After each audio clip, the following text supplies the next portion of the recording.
It is Tuesday morning in Switzerland. Even it's not our usual time, it is SpaceCafé Web Talk time. Our SpaceCafé Web Talk 33 minutes with Dr. Cassandra Steer will begin soon. Thanks for joining us today for our talk about province of all humankind, diversity and equality in the space sector. As always, we appreciate your participation and ongoing feedback. Any responses is very valuable for us and helps us to improve. I'm Torsten Kriening, your host today and publisher of SpaceWatch.Global, and we are a Switzerland-based online platform for information in and about space and new space activities in a geopolitical context. I know many of you are already with our website, our bi-weekly and daily newsletters, and the SpaceCafé podcast. Something pretty hot today. We just published a new episode of the SpaceCafé podcast with Brother Guy, the head of the Vatican Observatory. What a remarkable person to listen to and worth to spend your time. Grab a glass of wine and listen to this podcast. But not now. We also keep our fan shop open online for you to support us actively and become a Space Watcher. The edition 1 has cool items for you, your friends, and the ones you love. Your support is needed to keep our work alive, and we do that for you. If you have missed any of our previous web talks, we have an archive available on our website in the event sections, and later on YouTube. We host our SpaceCafé web talks live weekly. I'm very blessed to have the chance to select and invite guests by myself. My guest today I met on that date 2 years back in the tropical heat of Prague during the PSSI conference in the hallways, and we had a great chat about Artemis. In that case, the statue displayed in the castle where we have been. She is someone I admire for her passion, her depth of knowledge, and the work she does. So it's my great pleasure to welcome Dr. Cassandra Steer in my show today. Cassandra is a mission specialist. You're welcome. Is a mission specialist with the ANU Institute for Space, in Space, and a senior lecturer at the College of Law specializing in space law, space security, and international law. She has more than a decade of international experience teaching in universities around the world. Cassandra was formerly Executive Director of Women in International Security, Canada, Executive Director of the McGill Institute of Air and Space Law, and as Assistant Professor at the University of Amsterdam, just to mention a few of her steps. From her fascinating background in state responsibility, international criminal law, and international humanitarian law, she became a specialist in international space law, particularly interested in how technology can change the way international relations and wars are conducted. Her current research focuses on space security, including space situational awareness and space traffic management, and the application of law of armed conflicts and the use of force in outer space. She is a member of the Australian Space Agency Technical Advisory Group for Space Situational Awareness, all these complicated words.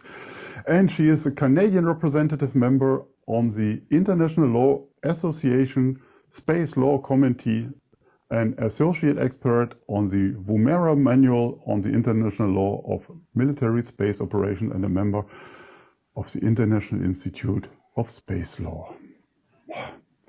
She has a degree in philosophy and a PhD in international criminal law, all from the philosophy degree from the University of Southern West Australia? No, Southern. New South Wales. UNSW. Yeah. Okay, South Wales. Yeah, that's right. And the other one from the University of Amsterdam. And you speak Dutch, I read as well. That's fascinating. Ik spreek Nederlands, maar geen Duits. One more, thank you for being my show today. So let's kick that off. We will talk today about diversity and equality in the space sector. That's a topic we talked about a few times already. So let's set the stage. When I grew up in East Berlin in the 70s, so last millennium, it was about absolute normal for mom or for us that mom and dad worked equally. We celebrated women even more often than on the 8th of May. Not 8th of May, 8th of March. 8th of March, of course, not 8th of May. The International Women's Day. With our reunification in Germany, we discovered the other role of women, raising kids, being at home, being a dependent wife. So fast forward 40 years today, it seems that we are back where we have been in the 70s. That gives a background about my questions. And now, going back to the topic, the Outer Space Treaty states that space shall be the province of all mankind. I mean, even writing all mankind starts hurting, but what is wrong with that, and why do you think it is not fulfilled? Over to you now. So it's a great question to even ask what's wrong with that, because at the time, and a massive hailstorm has just started outside, so I hope it's not interfering with the sound.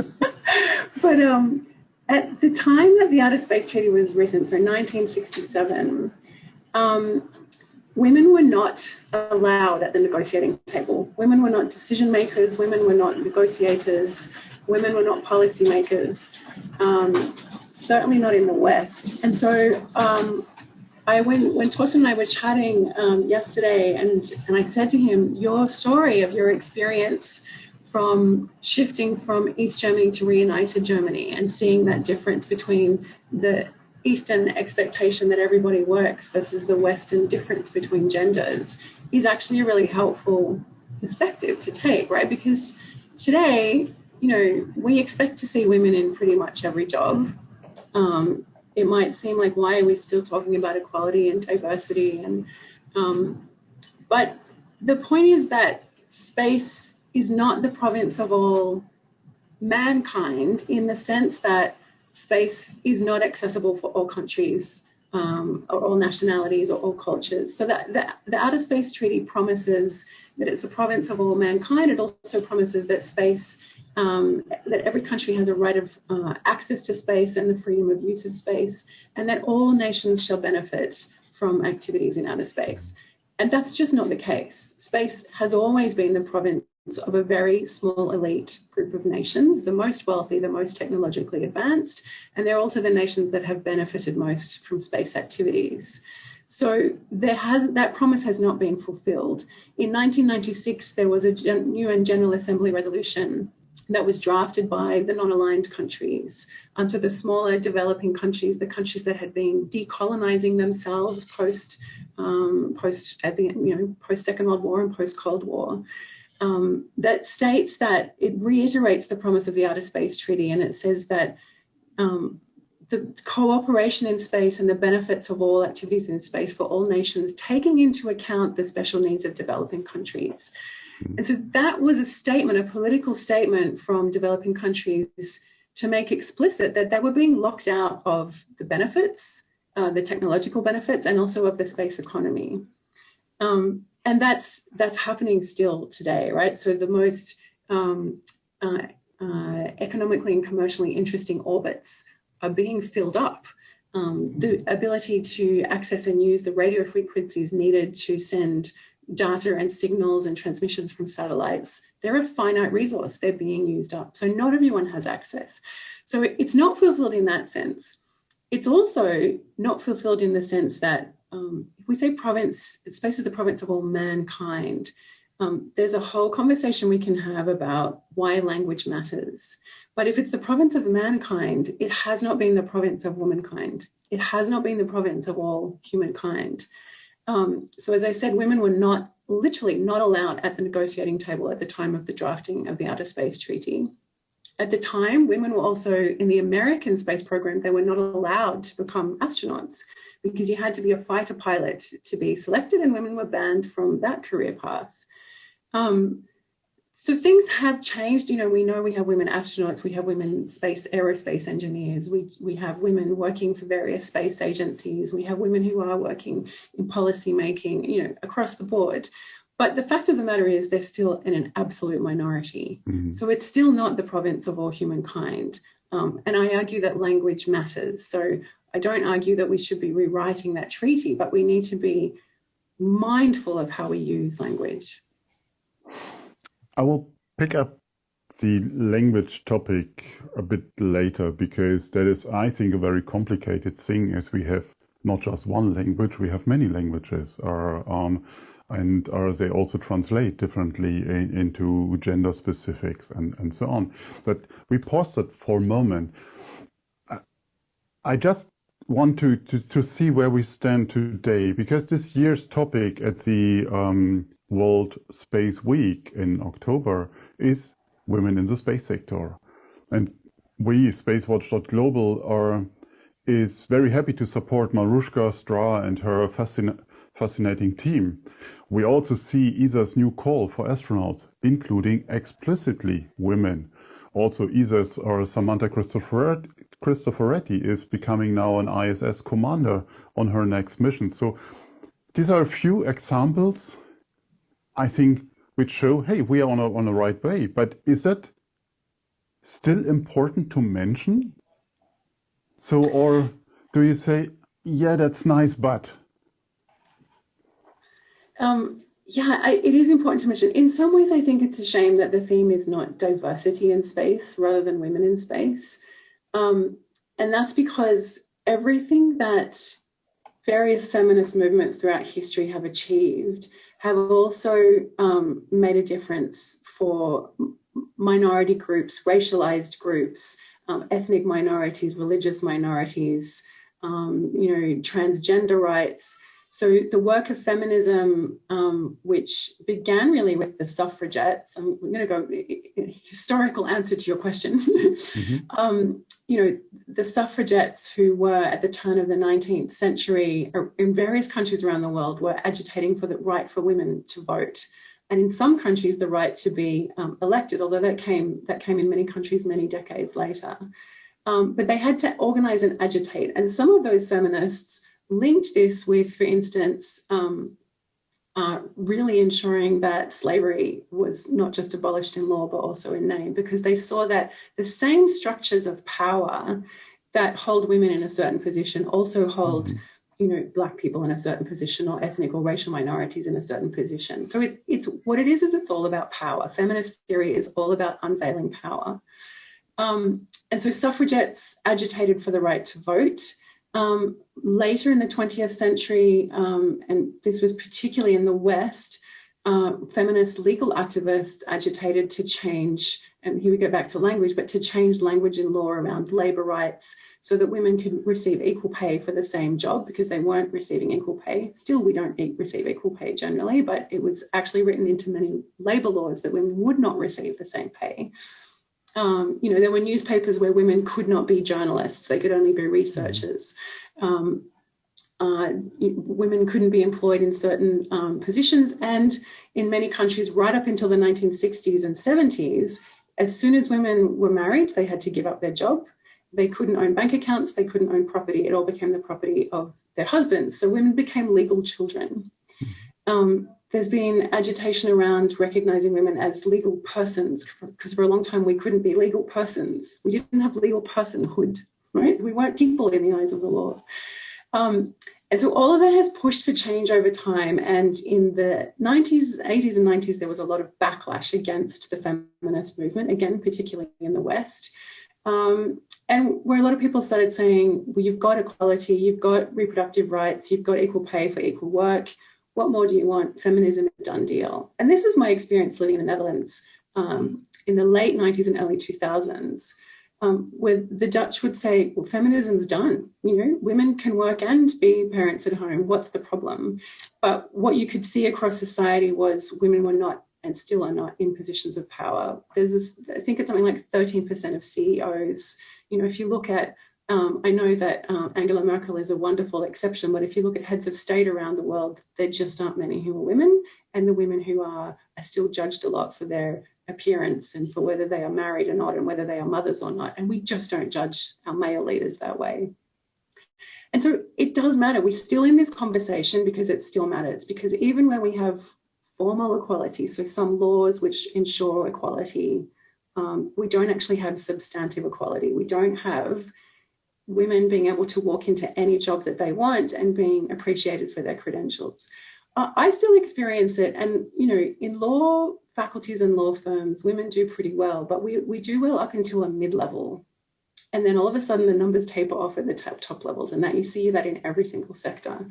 So I still experience the fact that when I walk into a room, either to teach or as a consultant or to speak to government, I have to work really hard in the first few minutes to get a serious listening, that perhaps I might have authority or power, I might know what I'm talking about. I also present as fairly young. All throughout my 30s, people thought I was in my 20s. Now I'm in my mid-40s, people think I'm in my 30s. So people kind of strip a decade off my experience, and I'm a woman. So I have to work really hard to get a listening for the fact that maybe I might have some authority in the room, and it's purely gender-based. So many, when I was working with women in international security, so many women would say they would often be the only woman in the room. So the reason that World Space Week has this theme is because it still matters. Like all of the examples you gave of these amazing women who are forging pathways and making it easier for the women who come after to just walk into the job because of their credentials, they are still forging pathways. They're still having to be the ones pushing the boundaries a little bit. We're still having this conversation because we don't have equality. Got you. And I mean, it's hard for me because I'm arguing and I'm discussing here from the other side, or not just geographically.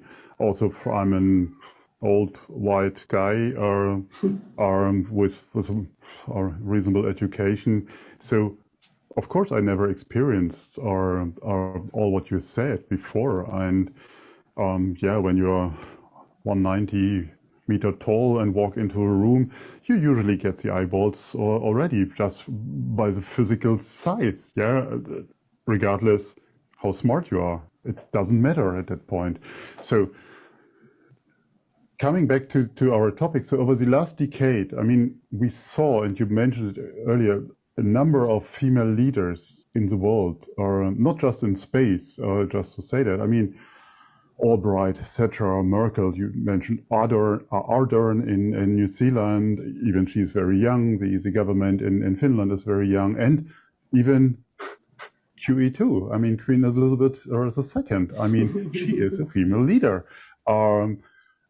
And in the space sector, I mean, we have Simonetta people, Pascal Ehrenfreund, Catherine Lüders, Bhavya Lal, Victoria Sampson, Jessica West, yourself. I mean, are we on the right way, or what are we missing? So, I mean, what can we do better? I mean, just for call back to help us. So sure, we're on the right path, absolutely. But so to point, I guess. So the reason that I chose this topic when you asked me what is it that you'd like to talk about if I invite you to speak in the SpaceCafé, I recently published an article that's called "The Province of All Humankind: A Feminist Analysis of Space Law." And I even hesitated about putting the word feminist in because it raises so many reactions, right? But then I decided, well, that's why I should put it in the title. And in that piece, I talk about the fact that women were not at the negotiating table, that American women weren't allowed to become astronauts. And sure, things have changed a lot since the 1960s. So we are on the right path, right? Let's put a positive light on it. But there are endless examples of, if our organizing principle and our assumptions are still built around the male experience and the male norm, and the fact of the matter is they are, then we are holding ourselves back. We're actually causing problems. So often people will say diversity solves problems because you get multiple perspectives and you can solve problems with different solutions and different perspectives. But a lack of diversity can actually create problems and create costs. So the example I point to in that chapter that I wrote is, I think it's 2 years ago now, NASA was promoting the first ever all-female spacewalk, the all-women spacewalk from the International Space Station. 2 women astronauts had trained for this. It was to take place around the date of International Women's Day, around 8th of March. A lot of PR, a lot of money, a lot of planning went into this. On the day itself, they had to cancel. Well, they didn't cancel. One of the women was replaced by a male astronaut because they didn't have enough spacesuits of the right size. They only had one medium torso. And they justified it after the fact by saying, look, when you're in space, your body changes. They had trained in different size spacesuits on Earth. We thought it was going to work, all of which may be true. But if your organizing principle, your design principles, your engineering principles are the male body is the norm, and then the female body is probably just a smaller version of that, that's a faulty design principle. We see that in the militaries around the world as well, the women are still having to wear equipment and clothing that just doesn't suit their bodies and their biology, and then it physically can slow them down. But if you had more women engineers, designers, planners, the ones putting time and planning into this event, you would not have had that. So that problem cost time, and it cost a PR embarrassment, and it cost money. So they had the spacewalk a few months later with 2 women, but they missed this beautiful timing around International Women's Day. Another example I point to in that chapter is when Sally Ride, the first American astronaut, was preparing for her first launch. Some of the engineers, a team, several of them, came to her and said, so you're going to be in space for, I think it was almost a week for her first flight. We're thinking, and obviously like payload is expensive. You have to think very carefully about what's going to be launched with the astronauts. They said, we're thinking of sending 100 tampons. Is that enough? Ask any woman how many tampons she goes through in a menstrual cycle. It's not 100 in one menstrual cycle. They didn't even think to ask whether she was going to menstruate. They didn't even think to ask. So clearly there were not enough women in this team to even say, by the way, that's not normal. You don't need 100 tampons. And on top of that, women astronauts suppress their menstruation by taking the pill, because we still haven't figured out how to deal with this incredibly natural biological process and blood and menstruation in space. So we solve that by suppressing it. Whereas, again, we were talking offline just before we started about there's this excitement about moon to Mars and long-term habitation in space. The organizing principle is still the male human body, right? So the toilets on the ISS had to be adjusted for women astronauts.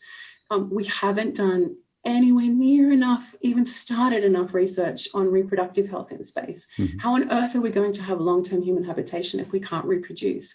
Women's bodies, in fact, should be the main organizing principle if we're thinking about long-term human habitation, and the male body might perhaps be the exception. Or we should just have, as much resources going into the different kinds of ways that women's bodies respond. Apparently, women's bodies are less able to deal with radiation. We're more susceptible to it, so that we have to deal with that. But we tend generally to be lighter. So, there's so many factors. So it's about organizing principles and planning and thinking frameworks. It's not just about numbers of how many women and how many great women leaders can we name. It's about how we're approaching every single thing about the space sector. I'm sorry if I rant at you, Torsten, but you're asking questions I feel very passionate about. I mean, you get what you ask for, and if I invite you to talk about something that is close to your heart, I have to deal with it. And I'm happy that we have this open conversation, because if we continue to ignore it and say, no, that let them deal with that, I mean, then we don't move forward. But I would like to engage our audience, which is super quiet today. So I hope it's not a matter of the time of the day here that you're still all asleep. So please send in your questions if you're interested in a topic, because that's why you're here, and join this conversation that we have. I would like to come back to your book. Can you, this chapter in this book? So when I read this title, first I said, okay, yeah, it's pointing towards the feminist analysts and giving it a direction, but what is different? So besides this cool title, so what is it about? So is it just one more of the same? What we see quite often, unfortunately. Yeah. So I mean, I hope not, right? So it's about unmanning space law and unmanning the space sector, right? So we keep hearing about manned space life versus unmanned. there's the problem right there. My good friend Alice Gorman wrote once, women have to think themselves into that language. So the argument goes, but of course mankind means humankind. And of course when we say manned, we mean piloted or crewed, but actually we didn't in the past and we don't really still today. I don't think we need to change the wording of the space treaty, right? But we shouldn't be repeating that language of the 1960s and the inequality that language creates and underscores. So the media needs to be taught to stop using the word manned and unmanned. I've heard a lot of things. So just this week, Jeff Bezos has announced that he himself is going to go on the first flight with Blue Shepard, the kind of suborbital Joy flight. And I've heard every single media report in Australia has said the first commercial crewed flight. So they're using that language. That somehow the media release, I think from Blue Origin has used really great gender neutral language. NASA has a policy around this, but then you see it slip back in about manned and unmanned. And that matters because if a girl is looking at possible career paths for herself and doesn't see herself in that language, it's an automatic block.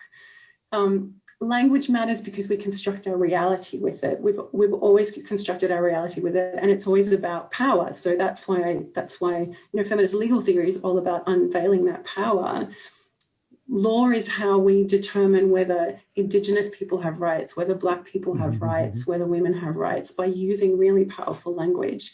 So we can construct a reality which is more equal by shifting our language. And you mentioned also about linguistic diversity, right? So again, I think it's a shame that our this year's World Space Week theme is not diversity in space rather than women in space. But if you look at the language of the Outer Space Treaty, in English it says the province of all mankind. In French, it says our exploration and use of space sont l'apanage de l'humanité tout entière, the prerogative of the entirety of humanity. So humanité, humanity, because it's a gender neutral term, and it's the prerogative of the entirety of humanity rather than the province. In Spanish, it says that these activities, incumben toda la humanidad, they shall touch all humanity. And in fact, if I think we use that language in English, that space shall touch all of humanity, or is the prerogative of all humanity, that would be a very different twist in how we think about our policies and our programs than saying the province, which has a lot more to do with ownership. I'm not sure if you know, if off the top of your head, what it is in German. I'm putting you on the spot. I'm sorry, but it's, there. We do have an issue, or I think in Germany, with our language to describe gender neutral space activities, human space activities. I mean, we have bemannte Raumfahrt, which has men in it, yeah. But to find an alternative, you can make it up, but it does not sound smart. And so I think we have to come up. So maybe Claudia can jump in here with some ideas, or one of the other the German-speaking folks. I would like to pick up to just gently move away from putting me on the spotlight here. And you mentioned female legal theory. What is it about? I never heard it before, to be honest. So can you explain it for a non-lawyer man? Yeah. So feminist legal theory has gone on many journeys over time. So I mentioned the suffragettes around the 19th century, the beginning of feminist legal, and there's a series of cases. The Canadian one is the most famous. There are some in Australia, some in the UK, called the persons cases, where women had to, and these were all women of privilege. They were well educated, they had money, they came from moneyed families, so they had resources that they could put into this. They fought it all the way to the highest appeal court in Canada to say, in order to be elected under Canadian law, you have to be an eligible person. And the court in Canada said, well, women are not eligible persons. You're not persons because you don't own property. And these women fought that to the appeal court in the UK. And that appeal court turned around and said, look, time is changing, history is changing. These laws were written in a more barbaric time when the assumption was that women quite literally didn't have the mental capacity to take on these roles. So things are changing. So they had to agitate to say, right, well, now women are accepted as legal persons. I mentioned also in the 1960s, so second wave feminism, which was about labor rights, equal pay for equal work, reproductive rights, again, very much driven in the West, where feminist legal theory also was pushing for, rather than having women having to take sick leave when they were pregnant, actually giving them maternity leave. So you could save your sick leave for when you're sick. Ensuring that women could be appointed to certain roles, ensuring that you could change the language of, again, this is very much English-based, but rather than calling something chairman, it's a chair. We now say you're the chair of an event, not the chairman, because that was excluding women. And then in the 90s, we saw a lot of theory that critiqued the fact that feminist legal theory was driven by white Western women who automatically come from a position of more power and privilege, and that we needed to be more intersectional. So thinking about gender identity, racial identity, class identity, where all these things intersect, because Black women in the US, Indigenous women in Australia suffer far more than white women do because they are doubly disadvantaged in so many ways. And so it's not just about changing the language of the law to say women and men are equal, because not all of us are, even besides our gender. And so feminist legal theory has started to bring in much more complex critiques and to think about, maybe people have seen the debates around access to gender neutral bathrooms, for God's sake, because women who are not born as women but who are transgender might be excluded from access to safe bathrooms. Like all of this stuff, law is everywhere. Law is in your everyday life more than you realize. Every interaction and transaction is governed by the law, and the law is all about putting in place a certain order, a political order, and putting certain people in power. And there's certain people who have the power to write the laws and exclude others from that power. And so that historically has always excluded women, always excluded people of a certain class and race. And so feminist theory has done a lot to shift that and to unveil that. But we need to keep critiquing. I'm sorry. Bluey has just started in the background. Okay.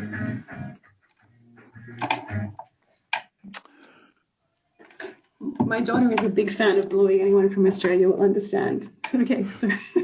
Okay, no problem. I mean, we had, I think, 2 episodes where we had our kids of our guests coming into the scene and to want to get back the attention of their mom. Fair enough. Yes. I leave you off the hook. Give us another 2 minutes. Claudia just came back. Astronautische Raumfahrt, so astronautical or space, or is what we use in the German language now. But again, for me, maybe I'm too old just for that. But it sounds strange. Yeah. So, but sounds strange to replace the language. Yeah. Because we're used to it. We learned it for whatever. How many decades we are on the planet. So it's just customs for us. And I think the point is too that I'm just posting a link in the chat because Steve asked for a link to my article. There it is. It was published, by the way, in a book that it's called Commercial and Military Uses of Outer Space, a very generic title. Every single author in that book is a woman from a range of different disciplines and expertise in space, and the 2 editors are women. And they decided not to make a big point of that in promoting the book because it should just be the norm, but it's not the norm. It's exceptional. It's a world first to have a book about space all written by women, but they just wanted to have these women recognized for their expertise rather than their gender. So I think the point is that it's more difficult, and this is not pointing the finger at you as an individual, Torsten, but it's more difficult if you come from the class or the race or the gender which has always had power and privilege to understand why this conversation might matter, because it seems like everything's okay when you can walk into a room and people look at you and go, what do you have to say on the matter? Tall, white, authoritative looking man, right? It's harder to understand if you haven't experienced the other side of that, the flip side of that. So I think it's great that World Space Week has this theme. It would be even greater if it were diversity rather than just women, but it's a great theme to have, and it should be about celebrating where we've got to, as well as looking to how we can keep opening those doors and improve that path. We have to start somewhere, I would say. Even it might sound slow, but I mean, taking on these topics like we do it in our magazine, like the discussion with Marushka, World Space Week is doing it. I think it shows that as we talk about it, we have it on our agenda, we have it on our horizon, and that's important. And then we have to change it. And so before I have my last question to you, what you like to change, what you like to see in the future. Let's take a few of the questions we got from our audience. So Claudia mentioned, we're still waiting for the first pure space mission. I think female space mission. I think that could make a huge impact on humanity, but it needs to be financed. Yeah, it should be a global mission for women from 4 continents. That's, I think, a great idea. And I mean, Inspiration 4 could solve it, but they didn't. So, but at least I think exactly. Yeah. Exactly, and there was a program a few years ago, a Russian program, where women who were training to be cosmonauts took part in the first all-female simulation. So they went into several months in isolation to simulate what it would be like living long-term. All of the media questions were asking them, how will you do your hair? How will you deal without makeup? How will you focus on being away from your children? Never once do those questions get asked to the men. One of the cosmonauts who was about to go to the International Space Station in 2015, I think, kept getting asked those questions. And eventually she said, literally during an interview, she said, why don't you ask that of my colleague? Meaning her male cosmonaut colleague. Why aren't you asking him how his children will feel with him being away? Like, they're just, the assumptions are still, you know, packaging everything around, can you really do this? I never ask as well how I make my hair, but however, that's another topic, I think. That's great. Last question, I would like to take you from Malcolm, thank you for that. Artemis 3 will see the first woman and first person of color on the moon. Does that seem to you that there is a conscious effort on the part of NASA to break that past outdated tradition? And how should NASA follow this step up in the future? Hint, I'd like to see a female Aussie astronaut on the lunar surface in the future Artemis mission. Okay, Malcolm, I think we will bring that over to NASA, or maybe your contacts are much better than ours. So, but yeah, I do think it's conscious on the part of NASA. NASA's had in place a policy, I think, since the 1990s or early 2000s, instructing that every single piece of messaging and policy and engineering writing has to use gender neutral language, and they're very focused on having diversity. I mean, you look at some of the people who are part of JPL, some of the people who are part of the recent Mars mission. You have I believe it's I'm going to say queer rather than transgender. Like, one of the leaders of that project identifies as queer and is out as queer. And they are bringing such a different perspective on things, maybe or maybe not by virtue of the fact that they're queer. But if you open the doors to every single kind of person, you're going to get a wild, amazing variety of creativity and ideas. That's how JPL, Jet Propulsion Lab in NASA operates. So NASA does a great job of it. I also quite like the name Artemis for the program. Artemis, and you mentioned when we first met, Torsten, we were talking about the statue of this Greek goddess who, insisted on wearing a short dress because she wanted to climb and hunt and run. She's the goddess of the hunt. She's the goddess of the moon. And she said to her father Zeus, I never want to be the property of any man. I never want to be married. So therefore, because I don't want to be the property of any man.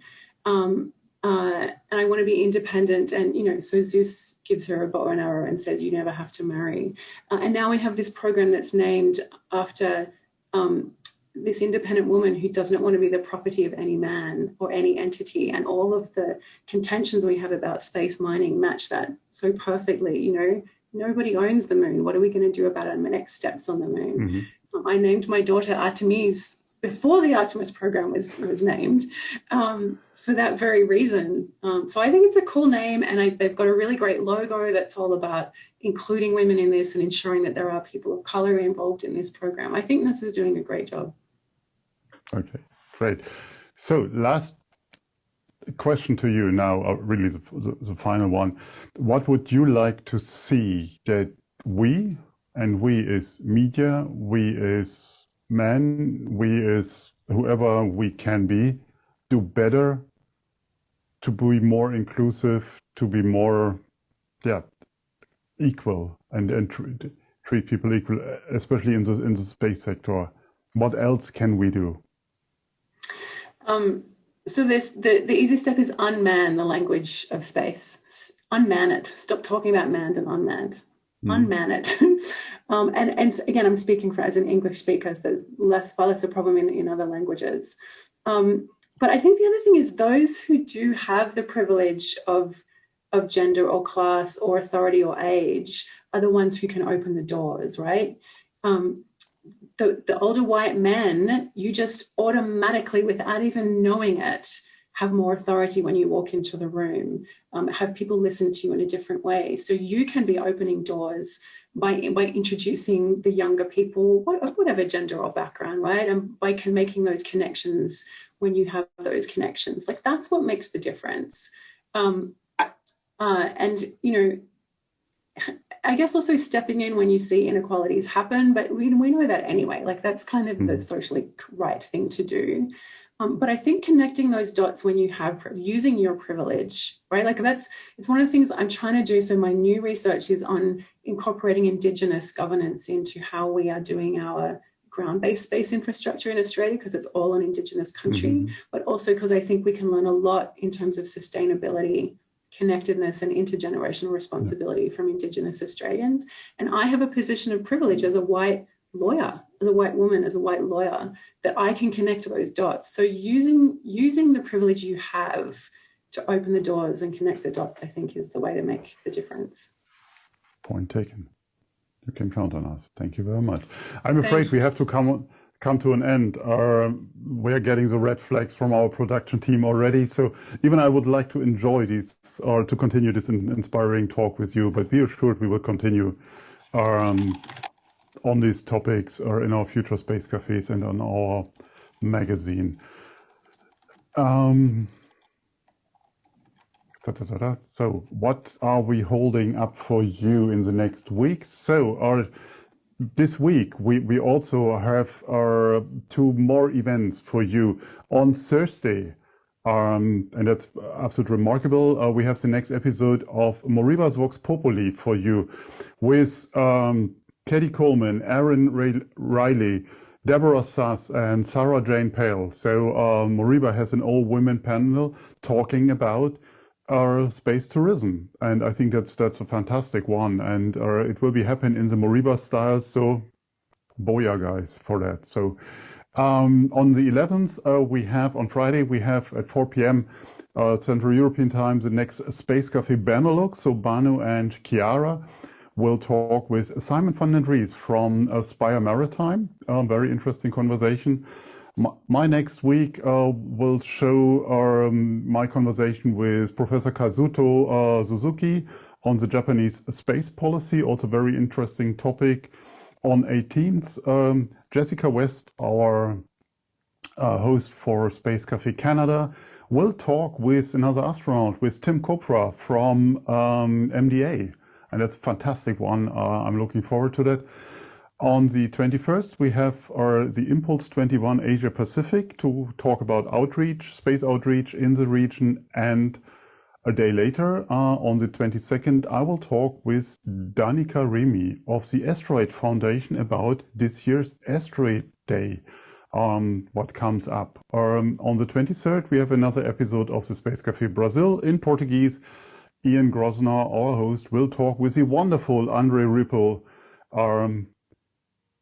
about, I don't know what they will talk about, but we will find out. But again, it will be in Portuguese, so it will be off for me. So all events are going to be online on Eventbrite. As always, we would like to hear your feedback, so please check in with us on Twitter, on Facebook, or LinkedIn.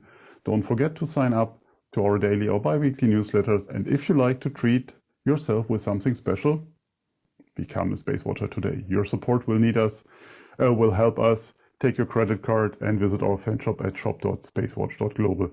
I know I repeat myself, but I will do that because we have to. Thank you all very much for your interest today. Thank you, Cassandra, for this inspiring talk and being my guest. And thanks again to the entire team behind the scenes for doing their smooth, wonderful job day by day, week by week again. I hope you all will stay safe and stay healthy. Thank you very much for joining us. Hope to see you next week, or hope to see you in 2 days. In the meantime, visit our website and follow us on social media. And don't forget, become a Space Watcher. Thank you very much.